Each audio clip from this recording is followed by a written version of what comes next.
This podcast is dedicated to sharing the practice of meditation, the philosophy of Western Buddhism, and the refuge and love of our TBC Sangha. Offering solutions that are simple, practical, and true. We believe happiness and better health are available to all people and for all people. We are here each week to lend wisdom and support to all who are making or considering making this journey. This is Om on the Range.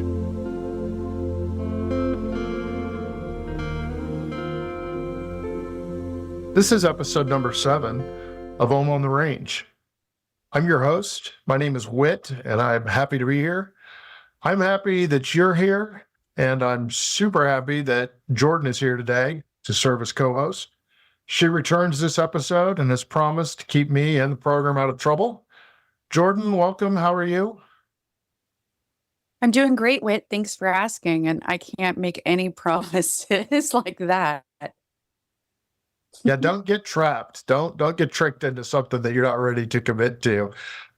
So this episode is titled Poetry, Practice, and Peace. We're going to cover the connections, lessons, and benefits of embracing this medium as a way to lessen suffering and increase happiness. We'll be learning from a Dharma talk that Victor Doherty, the director at Temple Buddhist Center, recently gave. Shared this with our Sangha. So to begin with, let's go ahead. We're going to have Jordan start us with a poem. Feel free, Jordan. Thanks, Whit. So I love that we are talking about poetry today. I have always loved this medium, which is kind of a fun conversation because I know that when you and I were talking, maybe you didn't always love poems or express yourself completely like that, Whit, but I was the biggest poetry nerd. I remember when I was just a small kid just trying to express myself, and that was just something easily. So I found myself in a retreat and felt I felt the need to express myself, and I wrote just a little poem. I'd never titled it, but I'll read it now. It says, "The stillness is present, even when I am not. When I remember, I take my shoes off at the door and find a spot to sit, welcoming stillness like a house guest in the home of my heart. I will tend the fire to warm us both, using the breath to feed the embers. Stillness talks me down when I am in the matters of my mind, and like a mother, I am placed on the breast, comforted by the coos that stillness gifts when I choose." Wow. That is beautiful. It's profound. I thought you did a really nice job of encapsulating what it is that we wanted to talk about. It was also much shorter than Victor's talk, so that was also impressive. I think that as a self-professed poetry nerd, my question for you would be, did your love for poetry and your connection with it as an art form help lead you to your practice and kind of where you are now spiritually? Yeah, that's a great question. So I am not quite sure. I just know when, I've always resonated as a creative type, and I never really understood what that meant, what my medium would be, whether it being music or poetry, and I never classified myself as a musician. So I tried to just write songs and poetry came from that. So when I was little, I remember, this is where the nerdy part comes in, was sitting in class looking through the dictionary and reading all of the letters that began with E or with M. And to this day, my daughter makes fun of me for using big words. And, I blame reading the dictionary, but also, I was always really interested in the ways that we express ourselves with words. Sometimes we limit ourselves so much with just using slang or, just minimalized words. And so it interested me. And when I tried to express myself, I found rhyming it was fun, not rhyming it was fun. Trying to paint pictures in my mind, in other people's mind, it felt, nice to do so. So it's a really kind of anonymous way of expressing yourself. And there's really not like you as the forefront. And I mean, just a few years ago, I actually got up and started doing like poetry reads. And that was so nerve wracking because this is one of those things that you can really hide away if you want, which is a lot of my poetry, I'll be honest. Takes so much courage to share, right? Because it comes from such a personal place. That's true, I think, with any art, but certainly with the spoken word. Um, I think also part of the joy of having a practice is as you get more in touch with that true self, I think you find some courage maybe to share more because you realize, hey, this is honestly who I am and what I created. So it's easier to put it out there. That's just my 2 cents worth on that. I think the other thing for me is as you get to know that true self, you are surprised sometimes at what you find. So, for example, starting to identify with poetry and with art is not something that I would have done before I had a practice. It's not that I was opposed to it; it just was something that it was very I didn't understand or didn't appreciate the depth. I didn't understand or appreciate what it was really trying to offer. It was always seen in terms of this is good and this is not as good, or this I like and this I don't like as much.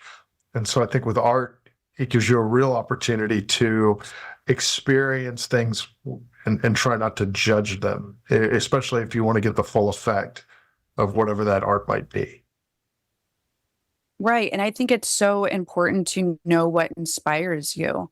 Sometimes we don't really ask ourselves that question, or like, I had so many people inspiring me when I grew up. My mom had a bookshelf of just all of these authors. And I remember just like flipping through and seeing the way that they had aligned the words was just like so interesting to me. And um, later on, when I listened to like Leonard Cohen for the first time, or Lou Reed or Fiona Apple, some of those artists, I always felt like they had something that I couldn't do with mincing words.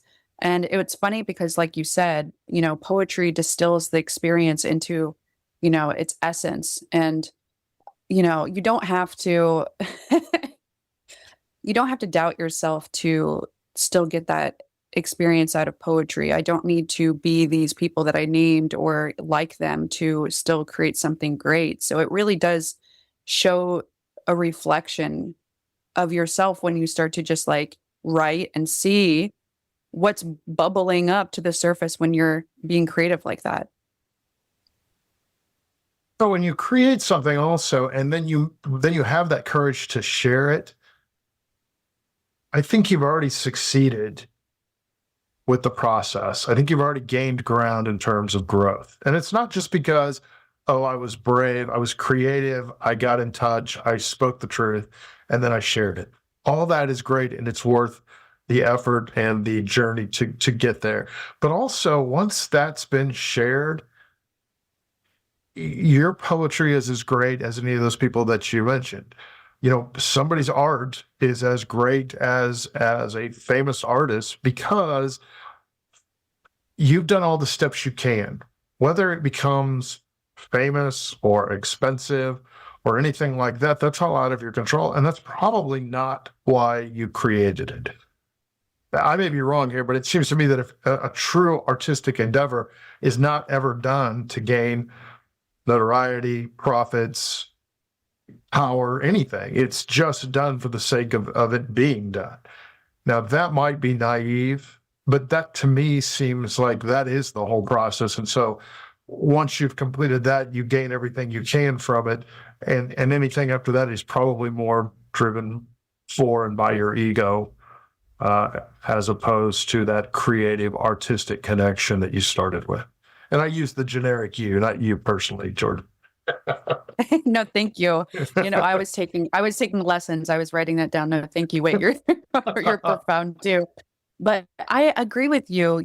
I thought that you had to be like this avant-garde kind of person to be writing this poetry, and that's just like not true at all. And it even simple lines, like I took a haiku class in college and was totally out of my element, just shortening and shortening. So even just a few words, like if you don't know what a haiku is, it's like a Japanese style of poetry that is, you're getting the essence of the whole poem in just a few short words.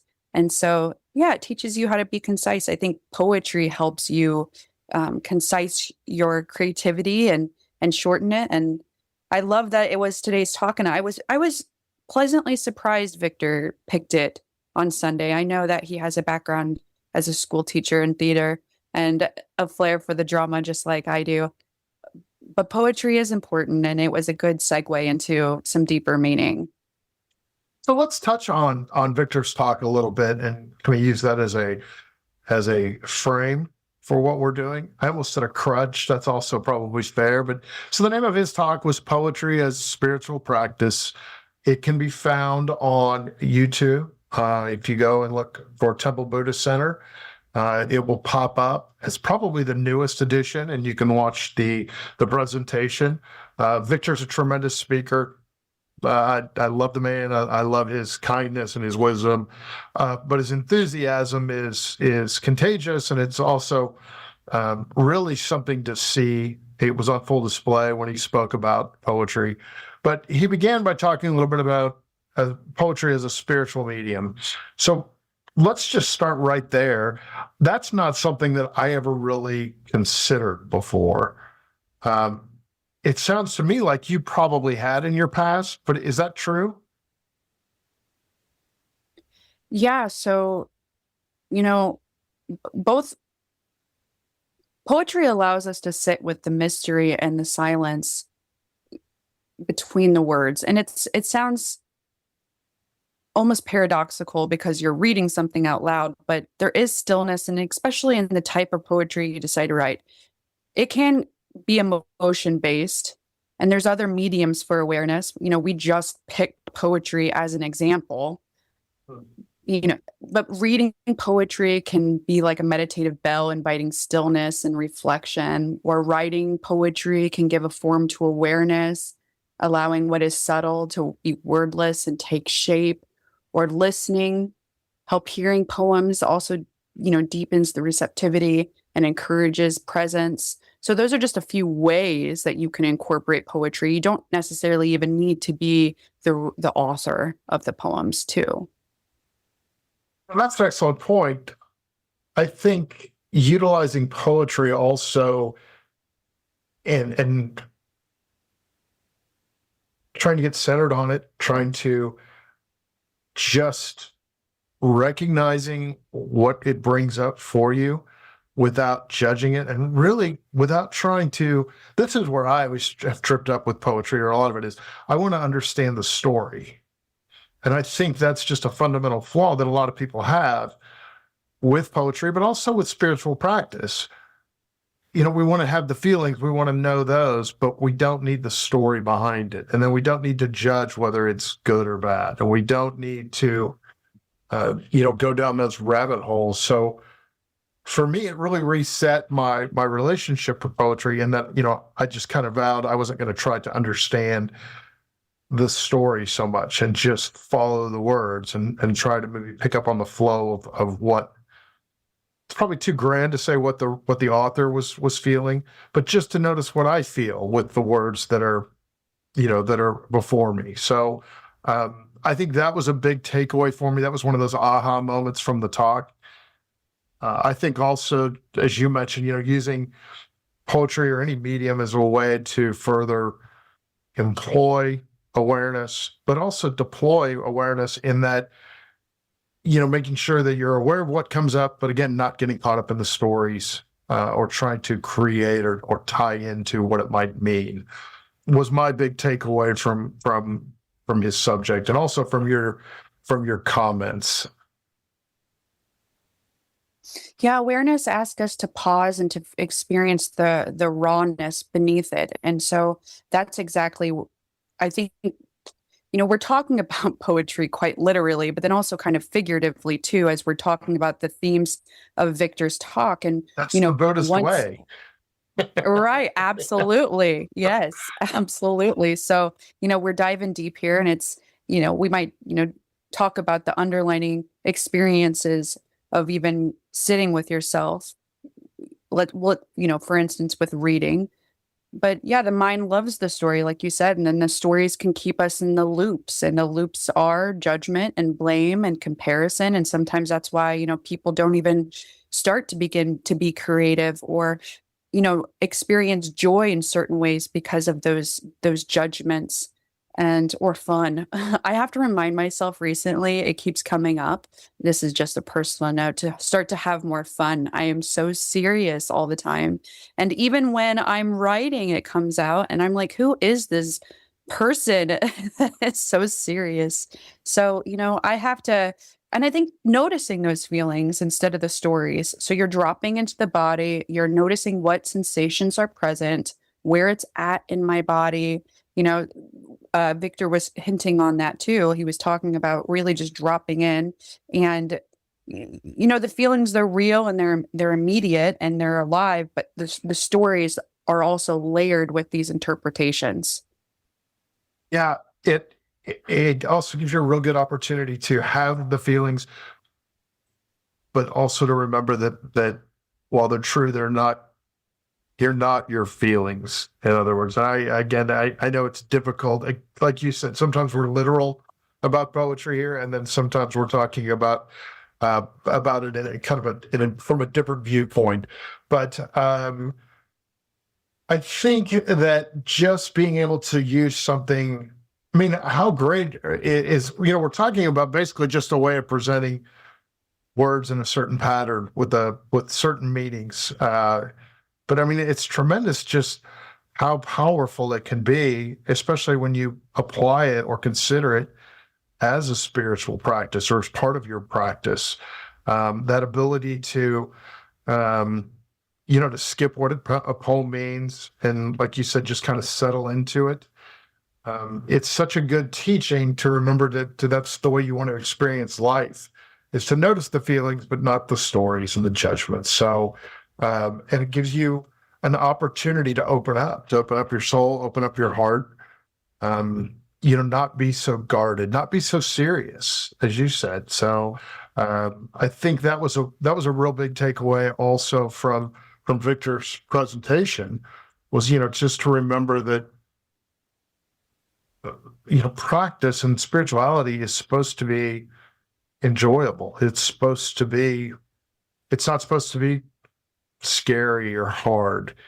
And when you start making it that way, that's a real clear sign that you're not on the path that maybe you need to be on, because it's about having less suffering and not more. So I just was kind of surprised. Again, this is me coming out from a place where poetry was not something that was particularly important to me. Just how what a big idea that was, that it could be so prevalent and helpful in your practice. Now I'm just curious, what have you ever done other mediums like for awareness beyond poetry, maybe like painting or chanting or yoga or dance or anything? Um, I don't, but it's a good question, and I'll tell you what is the equivalent for me because when you ask that is I still play some sports, and so there are times in racquetball is going to be my example. I play quite a bit of racquetball, and I have for years. I'm not particularly good, but I love playing it, and I'm still competitive. But so there's a flow to it that I love. And between my practice and some of the teachings, I've started to realize that I'm one of those players that it's not that I hate to lose. It's just that when I lose afterwards, I'm kind of critical of myself. And so in the last year or so, I've become very cognizant of not listening to that story and instead appreciating the fact that I can still go out and compete and play, and also love, like I said, that flow where you're so in the moment, the results don't matter at all, and when you can really lose that, when you can really, experience it, notice the feelings, but not have the judgment and not try to get ahead of yourself and stay in the moment, that these beautiful things still happen. And I know that's true in all of life, but sports for me is one of those where that still shines through. And that's why I think I still play. It's good for me, certainly, but and it's also another one of those examples of how when you practice, you start to realize that your whole life is your practice. And that sport has been able to teach me that finally, because it's silly to suffer when you lose a game that nobody cares whether you win or lose, and you shouldn't care about the score anyway. So that was what came up for me. Cooking can be that way as well. Although sometimes when the results don't turn out exactly, I am not a planner. I'm not a recipe guy. I'm a good cook, but I'm a hack. So the results generally are good, but not always. And so that's another one of those times where it's like, hey, this is part of my practice. And whether it's good or bad, the effort was good. It was enjoyable. It came from the heart, So it's poetry. It's just not poetry with words. And it's also pretty messy when it's over with. So Absolutely. And you're just, I like how you're building this kind of fundamentally these things that you're doing and incorporating it into your routine as a creative endeavor, because it absolutely is. And I think what we're hitting on and kind of what you've described is you're listening to the silence between those things too. And it is that sense of flow. And it reminds me of a short like Thich Nhat Hanh. He always says that enlightenment is when the wave realizes it's the ocean. And that's absolutely, that's that sense of grandiose peace that we feel when we're in that sense of flow with whatever we're doing. And absolutely playing sports can be creative in a sense of poetry or cooking. I just talk about, these directly creative channels, maybe that we even do with Sangha. I know that they've started a chanting class, and that can be just a great way to listen to. I don't want to say listen to the sense of awareness, but there's a part that resonates with this old part of yourself that is really hard to put into words. So if you're looking for ways to inspire yourself, moving like creating, like you're saying, food, or moving in a sport or an exercise or that dance or that yoga, those ways really get you into those flows. We're so sedentary often with sitting at work or, sitting at home. So just really moving opens up those channels too. I just wanted to note that. So. We talked earlier about the courage to when you write a poem to share it, and how that can be a real challenge. I also think that with sport or with cooking or with poetry and chanting, really with any sort of effort, especially a creative effort where you're going to find that flow, sharing that again can require a little of courage, but also you start to realize that it's so valuable. It's much more valuable than the results.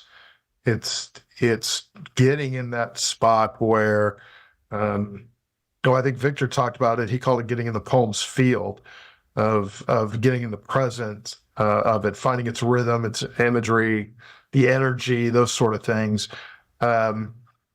It takes courage to be that kind of open with anything, and it takes even more courage to share. But also you start to realize that, hey, that's really who I am. And, wouldn't it be great if I could be this way all the time? These are tools, mediums, I think is what we use, that help you find that courage, but also help you find the result of having that. You know what I mean? It's a better version of you, or the truer version. And you just feel good because you're being honest with yourself and with everybody around you. And you're not being judged. You're not judging yourself. You're stepping out of that judgment zone. You're living beyond the scoreboard is always a term I like to use. And it's just so freeing that, when you don't have the courage to do that, then you really can't embrace freedom, and you feel boxed in and untrue and sad, frankly. So, again, another one of those examples of how a simple thing in my mind, like poetry, has blown up into this just incredible opportunity for all of us to realize what we're or are able to be. Yeah, fear is a hard one, especially because I think it's just ingrained in us so deeply. It's just one of those ones that just pops up very naturally, just being human. So when you work with it, I don't know, some of the most prolific things have ever happened to me have started probably out of a fear base, right? Like, I remember when I was really little, I was, very scared of cancer. And kind of going off of our last talk with going, to slay the dragon in the cave versus waiting for the dragon to come to the village and, burn the village down. I kind of had an existential crisis when I remember when I was really little and just kind of trying to conceptualize death and illness. And, for some reason, cancer was just this big C word. And so I, out of a fear base, decided to go forth. And I ended up, today I work at a cancer center. And one of those reasons is because I wanted to eradicate that fear and understand it more. And now I'm able to help people, where I might have felt hindered first. So sometimes when we're looking in ways to inspire ourselves and to understand ourselves better, that fear can be very much a jumping point to branch off from into something, I don't want to say good because, everything is not always good, bad, right, or wrong, or so we're learning that. But the fear was necessary and it was important and developed me into a better person. I think that's tremendous that you took that fear and, like I said, then made it something that was workable, almost used it as a path to this growth. But you're right, people, as they make this journey, one of the first things, the fear piece is something that takes a long time to figure out what to do with. It takes a long time to get comfortable with it. I remember when I started practicing, I built my practice on my own.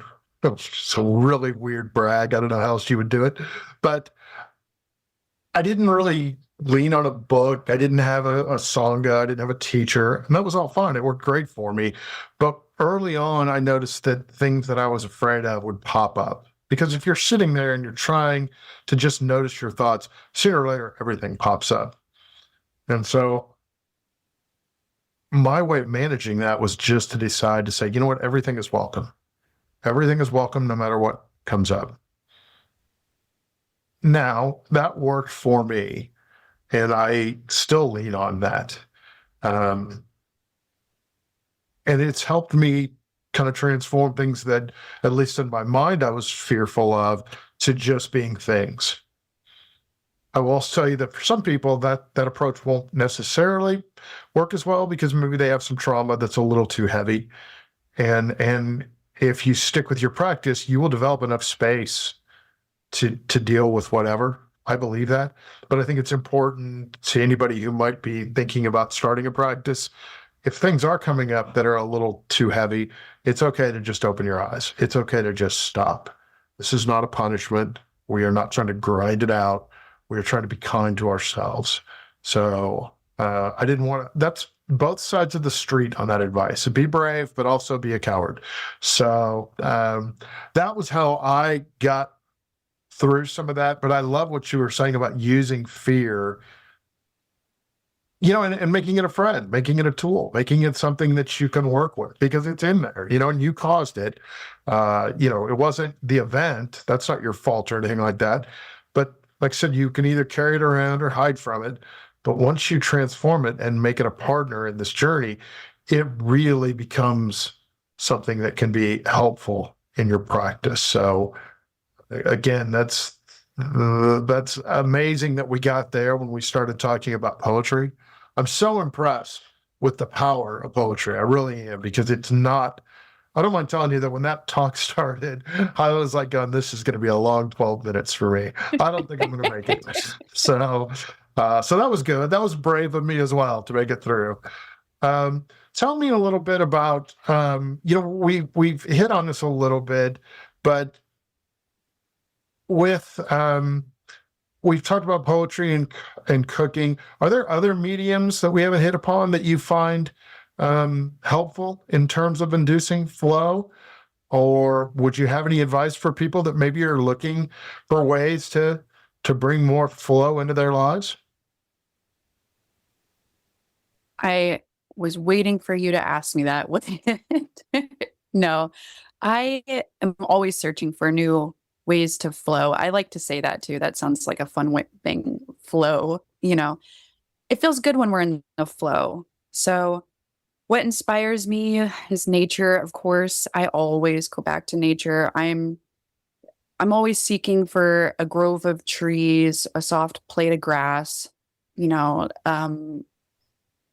the ocean, anywhere that you can do camping or hiking, just being, even if you don't want to put in that much effort to experience nature, you can always just go ground by taking your shoes off and go into your front yard and planting yourself barefooted, just really connecting yourself to something that isn't in a box like a house or a car, and you're just grounding yourself. And I would suggest I always go back to music. Sometimes music can be a little stale if we listen to the same artists that maybe our parents listened to and that we grew up listening to in whatever decade we're from. Or, I know people are online so often that they only get to listen to snippets of things. So, I encourage you to sit with an album. I know it's kind of a cliche somewhat, but I'll listen to the White Album by the Beatles every once in a while, just from start to finish, and find a comfy spot and really just immerse yourself into, a whole album. So that's kind of my suggestion. So with music and with the idea of flow, it's kind of like when you practice and you develop this working relationship or friendly relationship with fear. Once you're looking or trying to utilize flow, then you can turn it towards something like listening to music. And again, maybe don't judge it, maybe don't let it take you back places, but just be there with it and just notice it. Because flow for me is almost without thought, right? I mean, in sports, for example, you have to know a little bit about the circumstance, but once the ball is in play or the game's afoot or whatever term you want to use there, it's most enjoyable and most satisfactory for the athlete when they just play. And that silence that we talk about in meditation all of a sudden seems to seize control. You feel it all around you. Cooking can be that way as well when you're making decisions or crafting a recipe or whatever it is. But I think that's the key with flow. And I think with poetry, I'm now interested in trying to create poetry just for the idea of, can I find flow through words? I think if you listen to this podcast enough, you will know that that's probably not likely, but that's what we're going to attempt. So as we get ready to wrap this up, any final thoughts on poetry as a practice? I think it leads to freedom. I think that's well said, Jordan. Thank you very much for being on the show. As always, it is a pleasure. Can't thank you enough for all your compassion and your wisdom, and also just the joy you bring when you're on. I would like to close with a poem of my own. That's not true. It's not my poem. I would like to close with a offering from Shel Silverstein. He writes children's books. That's probably where you might have come across him. But it's called Where the Sidewalk Ends. There is a place where the sidewalk ends and before the street begins, and there the grass grows soft and white, and there the sun burns crimson bright, and there the moonbird rests from his flight to cool in the peppermint wind. Let us leave this place where the smoke blows black and the dark street winds and bends, past the pits,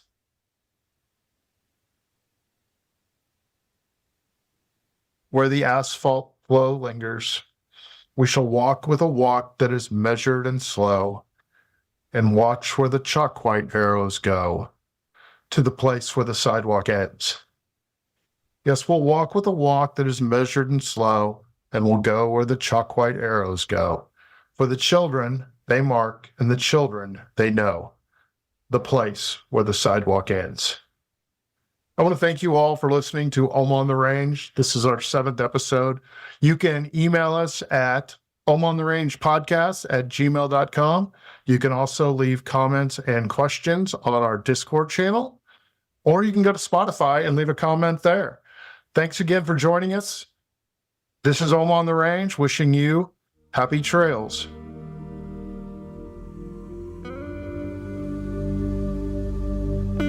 Thank you to Mr. Tim Behrens for producing this episode, and thank you to Brad Athey for providing the music. And thank you to our listeners for joining us on this journey as we discuss meditation and Western Buddhism and celebrate the path to a happier and healthier life. Less suffering and more joy are available to all people. While we cannot control what happens to us, we can control how we react. It just takes practice. Until next time, stay grounded and find peace in the simple, practical solutions. This is On the Range, wishing you happy trails.